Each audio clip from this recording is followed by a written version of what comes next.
Obesity, the condition of being above the normal weight for your age and height, is a global epidemic that has at least around 3 million people dying per year.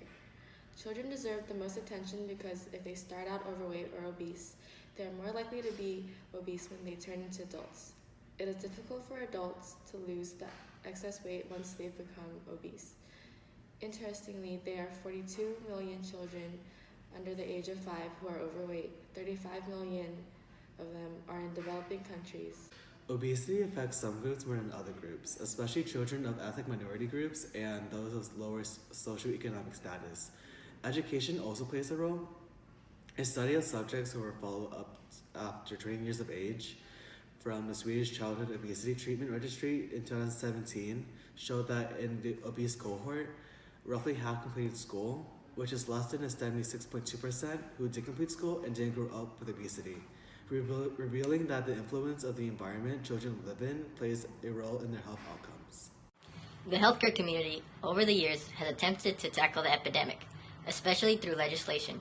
One example is the Early Care and Education Policy, whose purpose is to create programs for children that promote physical activity and quality nutrition. It also aims to align daycares with regulations and proper ratings to make sure that children are treated well to prevent complications with diabetes and other related illnesses. There is available screening for overweight and obesity. However, in a study of pediatric providers in Louisiana, most providers screen for obesity. Less than 10% met guidelines for referring patients with obesity to weight management services.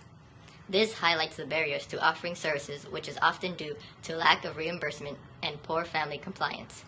This also means we need to identify these barriers and solutions to them to improve healthcare services. There are measures taken at this time to raise awareness of the obesity epidemic, but generally, obesity rates are going up globally, so the measures aren't as effective as they could be. The obesity epidemic lies at the individual level because they're the ones who can act on health advice. Also, policies can only do so much. Therefore, we need to focus on more ways that affect people on the individual or household level. Information about childhood obesity is relatively easily accessible as there is a lot of information online.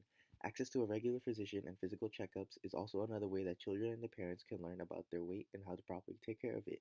Misconceptions about childhood obesity go under misconceptions about obesity in general, which include that obesity is due to lack of physical activity and unhealthy eating choices. However, the public needs to know that there are even more factors that contribute to weight problems, such as amount of sleep, stress, medication, fatigue, and etc. Knowing this, people such as physicians all the way to healthcare professionals and people in legislation know how to move beyond these simplistic views, address the problem appropriately, and intervene effectively when dealing with people on the individual and population level.